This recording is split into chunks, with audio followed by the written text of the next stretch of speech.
Assalamualaikum, Shalom alaikum, salam sejahtera bagi Bapak Ibu dan saudara-saudara dimanapun saat ini berada. Kiranya Bapak Ibu dan saudara semuanya dalam keadaan yang sehat walafiat, tak kurang satu apapun di bawah perlindungan Tuhan yang Maha Kuasa. Kali ini saya mau berbicara sekitar reformasi pajak, khususnya terkait dengan pembahasan BPN, ya, atau isu BPN yang beberapa waktu belakangan ini cukup marak, yang sebenarnya sudah dimulai dari beberapa yang lalu. Dan terkait soal BPN ini saya sebenarnya sudah pernah memberikan opini. Sebenarnya mohonlah pemerintah dan DPR itu jangan bikin ribet gitu, ya, khususnya bagi wajib pajak bagi masyarakat umum. Kalau BPN ini masih konsisten memakai nama BPN, ya harusnya ya benar-benar didefinisikan namanya barang yang ada nilai tambahnya, yang namanya jasa ada nilai tambahnya. Nah, itu yang dikenakan pajak gitu.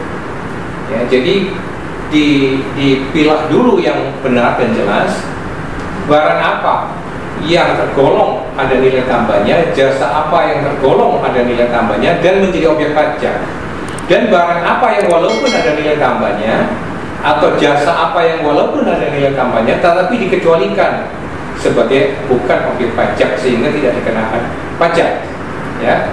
Atau kelompok yang ketiga, barang dan jasa apa yang digolongkan masih tidak memiliki nilai tambah sehingga barang-barang dan jasa itu tidak terkena pajak. Jadi dibikin simpel tetapi jelas sehingga tidak menimbulkan kerancuan kalau mau mereformasi di bidang BPN. Jangan dengan multi tarif, kemudian dengan banyak kualifikasi atau kategorialisasi tentang barang dan jasa dan sebagainya. Itu nanti kan bukan membuat sederhana, tetapi membuat ribet, ya. Dan tentang tarif, kalau memang mau dinaikkan, ya dibikin standar kenaikan tarif yang sedemikian dapat diterima oleh masyarakat umum. Kan tentu di dalam konteks ini pemerintah harus ada pembicaraan, banyak melakukan hearing publik, kan, ya, public hearing kepada banyak pihak, kepada stakeholder, sehingga dengan demikian undang-undang itu nanti dirumuskan tidak terkesan tersembunyi lagi, tetapi benar-benar sudah dapat diterima oleh masyarakat luas, ya. Itu inti yang kalau saya pikir terkait dengan BPN gitu, ya, tentang reformasi atau perubahan dari undang-undang BPN yang konon saat ini sedang digodok di DPR, ya. Sehingga dengan demikian di satu sisi dibikin simplifikasi yang cukup jelas gitu, ya, tidak terlalu beribet. Dan di sisi yang lain demikian juga dengan tarif yang pasti. Jadi unsur kepastian, ya, dan keadilan dan kemanfaatan benar-benar dipertimbangkan di dalam penerapan perubahan undang-undang BPN yang akan datang ini. Nah, poin reformasi lain yang terkait pajak sebenarnya yang lebih penting itu adalah hal-hal yang lebih mendasar, ya, yang lebih mendasar. Nah, sebelum saya masuk ke sana, kemarin saya ada tadi pagi, ya, bukan kemarin, tadi pagi saya mendapat kiriman WhatsApp gitu, dari kolega saya, Bapak Herman Dolo. Nah, beliau ini mantan pejabat BPK, tapi juga mantan pejabat, ya, atau pimpinan-pimpinan di berbagai organisasi konsultan pajak, ya, yang saya tahu.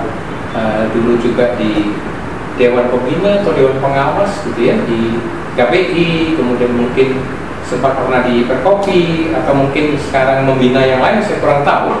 Tetapi beliau adalah seorang public accountant yang saya yakin sangat memahami perpajakan, sangat ahli di bidang perpajakan, ya. Beliau tentu jauh lebih senior dari saya. Nah, WhatsApp itu mengirimkan kepada saya, beliau memberikan isi dari WhatsAppnya itu adalah memberikan dukungan dan support dan memberikan pujian dia kepada satu poin usulan dalam suatu podcast katanya tentang adanya lembaga intermediari dalam perpajakan. Nah, ini perlu saya tanggapi, ya, tadi saya sudah tanggapi ke beliau langsung melalui WhatsApp juga, bahwa lembaga ini sebenarnya memang tidak ada selama ini dalam undang-undang perpajakan. Dengan kata lain, undang-undang perpajakan Indonesia itu tidak mengenal adanya lembaga intermediari. Meskipun saya tahu ada penulis yang mengusulkan itu, yang menulis suatu buku yang mengusulkan supaya ada lembaga mediasi di dalam pajak. Tapi nampaknya kalau penulis ini sebenarnya kalau saya nilai itu hanya teoritis, belum melihat wawasan yang praktisnya. Mengapa saya mengatakan lembaga intermediari ini sebenarnya kalau diadakan di dalam dunia perpajakan itu berbahaya malah. Ya, bayangkan sekarang saja lembaga yang belum ada itu sudah banyak terjadi pat gulipat, hengki-pengki, ya, antara fiskus, antara pejabat-pejabat otoritas pajak dengan pembayar pajak. Ya, bermain. Dan itu banyak ya permainan kalau di mana-mana, menegosiasikan jumlah pajaknya agar diperendah, ya, diperkecil, dinihilkan dan berbagai atau restitusi balik dan sebagainya, macam-macam itu.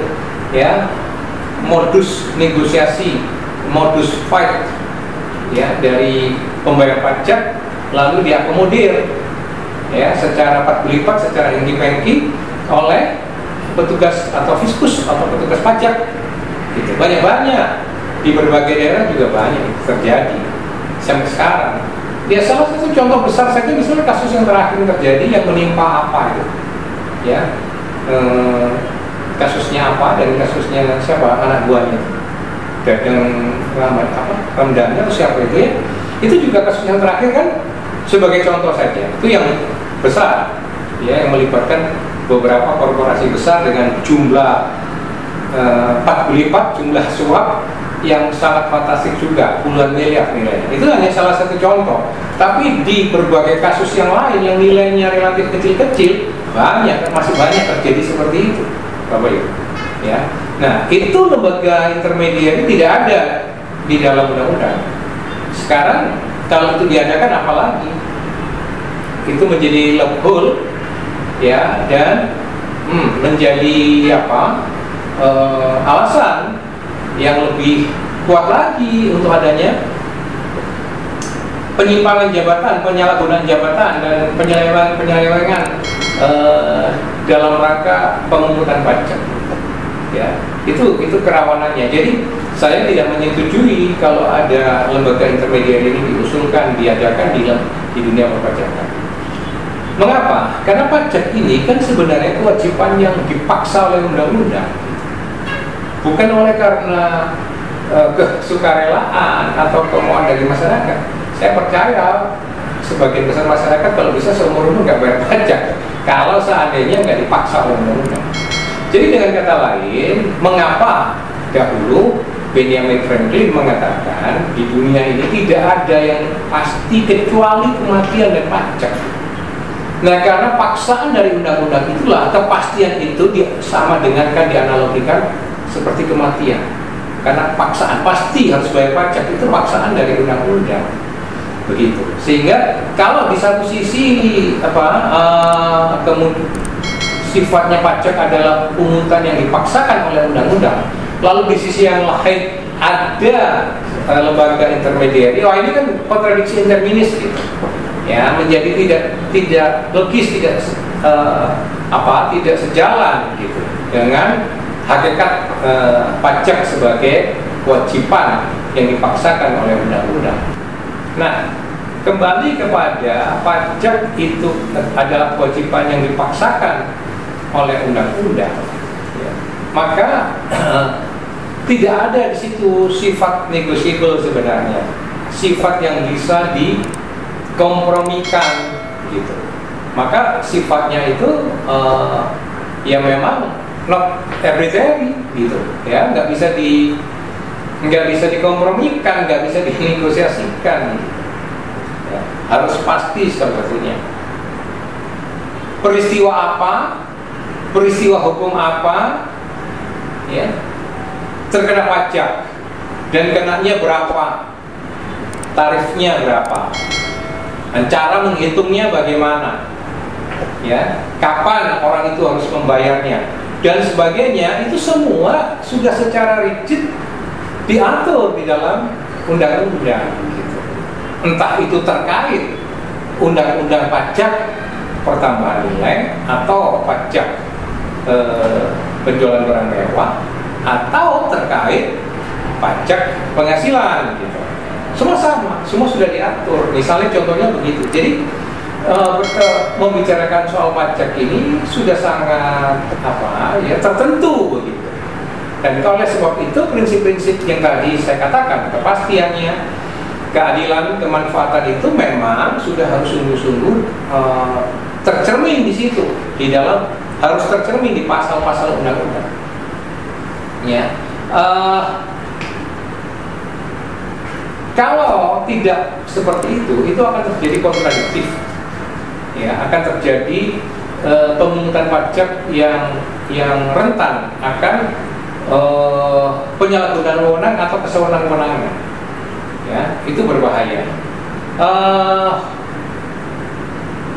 Saya mau mengatakan begini, kalau toh kita mau memikirkan reformasi perpajakan, maka pikirkanlah hal-hal yang jauh lebih mendasar daripada sekedar cuma mengotak-atik jenis barang dan jenis tarif misalnya yang dikenain pajak dalam undang-undang PPN misalnya.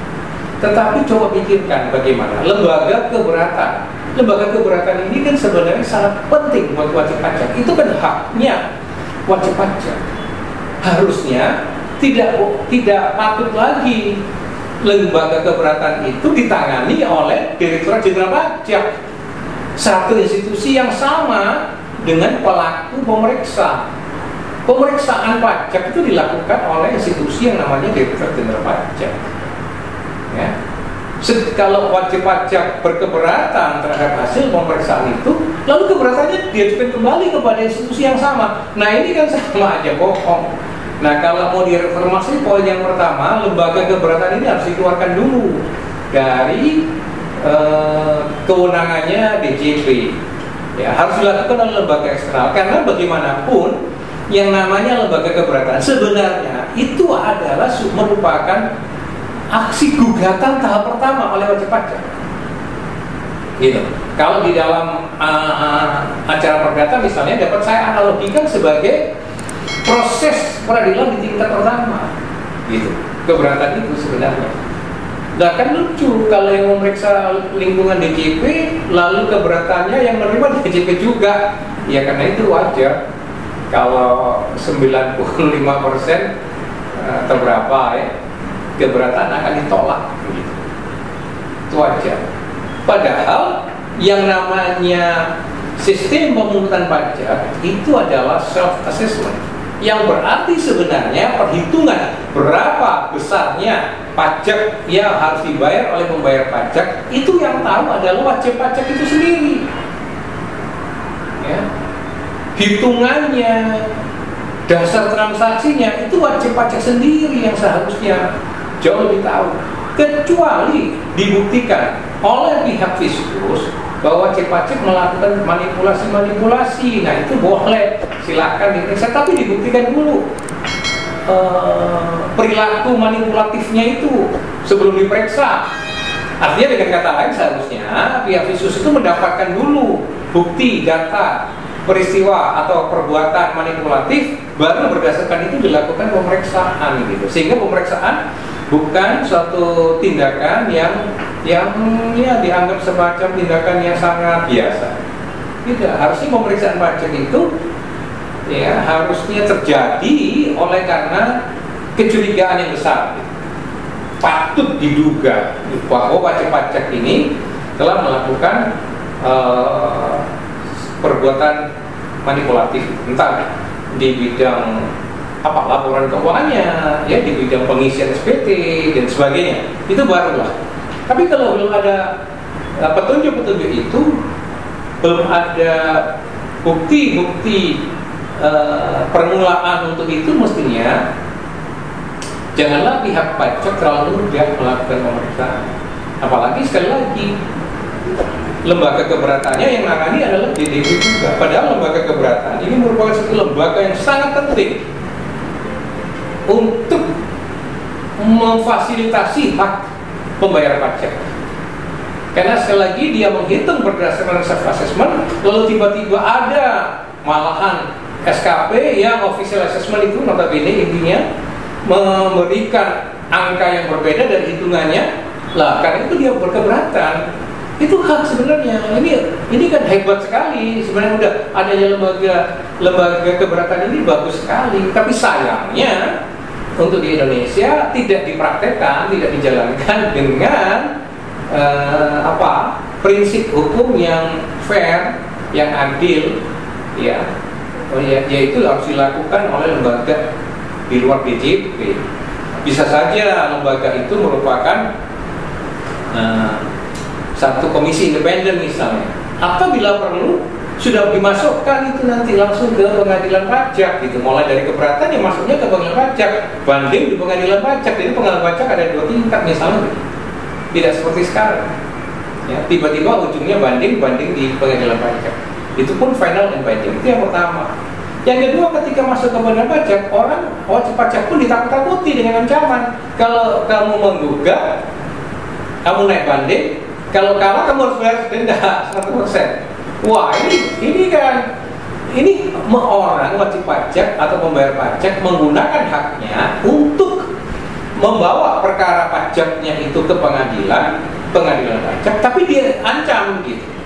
Kalau Anda kalah, Anda harus bayar denda 100% dari nilai pajak. Ini kan benar-benar momok itu, menakutkan, ya. Nah, kan tidak semua wajib pajak itu punya pengacara pajak yang benar-benar tahu. Saya mengatakan pengacara pajak, ini mohon maaf ya, bukan konsultan pajak, pengacara pajak. Karena pengetahuan pengacara pajak itu minimal cara berpikirnya dia itu udah harus dalam 3 dimensi. Pemahaman, penguasaan tentang tax compliance, hitung-hitungan tentang besar nilai pajak, ya, dan mengidentifikasi peristiwa-peristiwa apa yang harus saya bayar pajaknya, kapan saya membayar dan bagaimana saya membayarnya. Itu semua bagian dari tax compliance. Itu pengacara pajak sudah harus master di situ.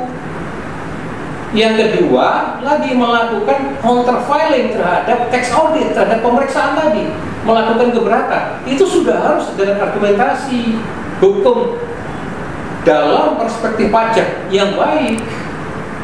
Gitu. Nah, yang ketiga, apalagi beracara, berlitigasi, itu sesungguh-sungguhnya 100% kompetensinya pengacara pajak. Kuasa hukum itu sebenarnya tidak lain adalah pengacara pajak. Nah, persoalan kuasa hukum di Indonesia ini persoalan gitu.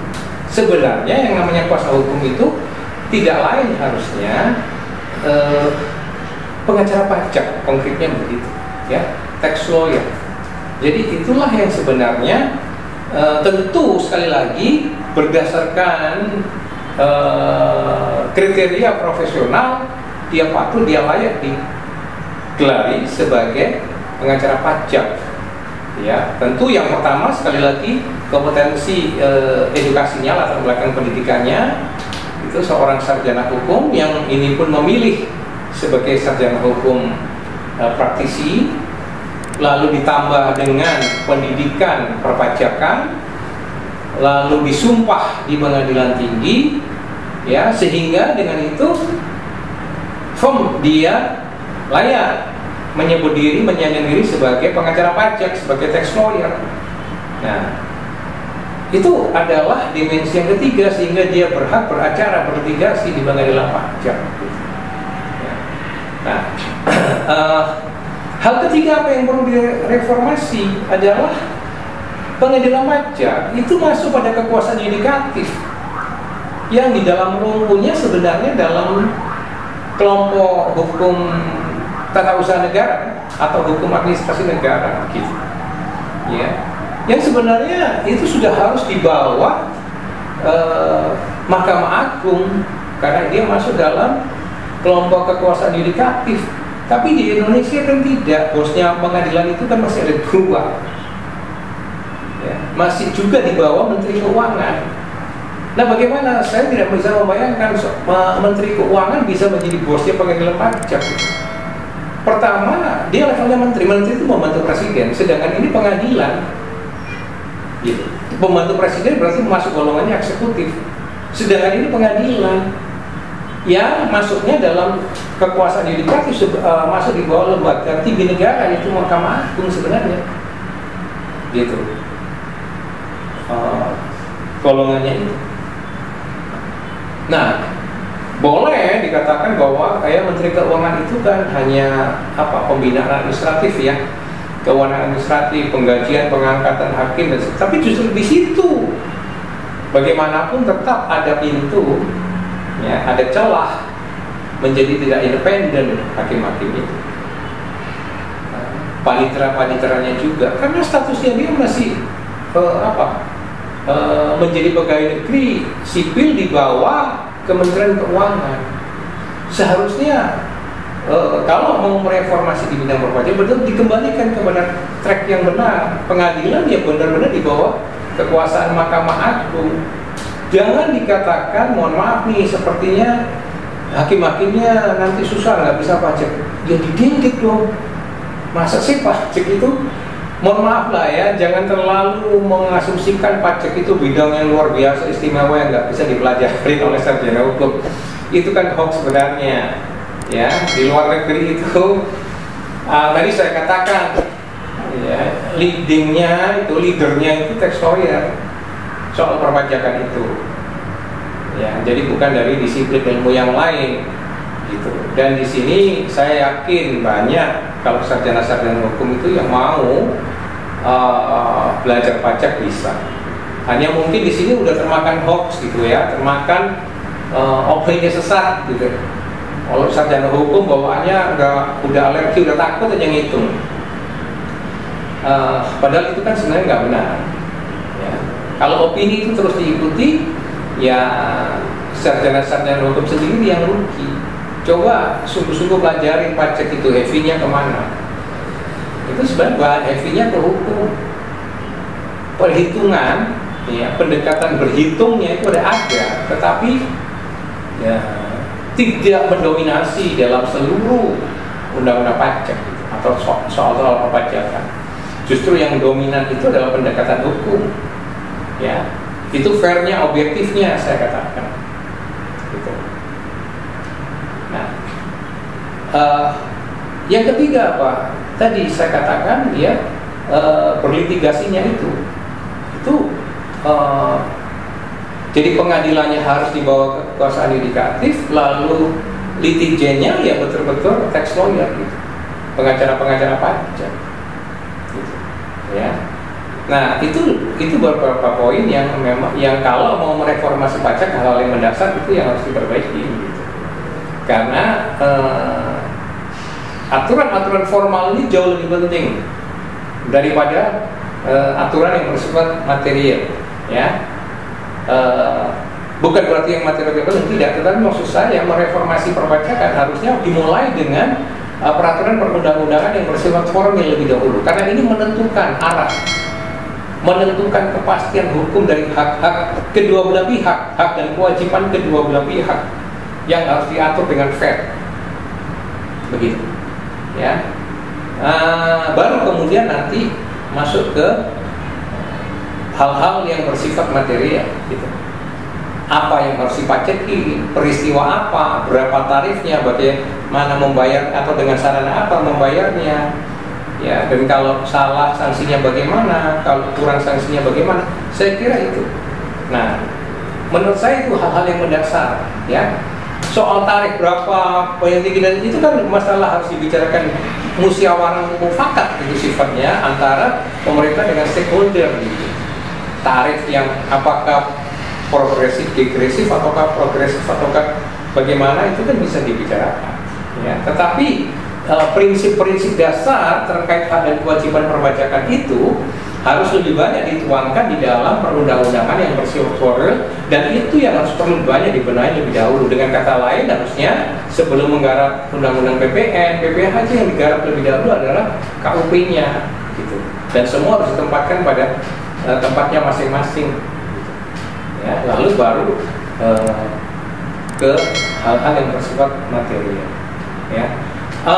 Demikian kira-kira opini saya tentang reformasi perpajakan, dan terima kasih. Salam sejahtera.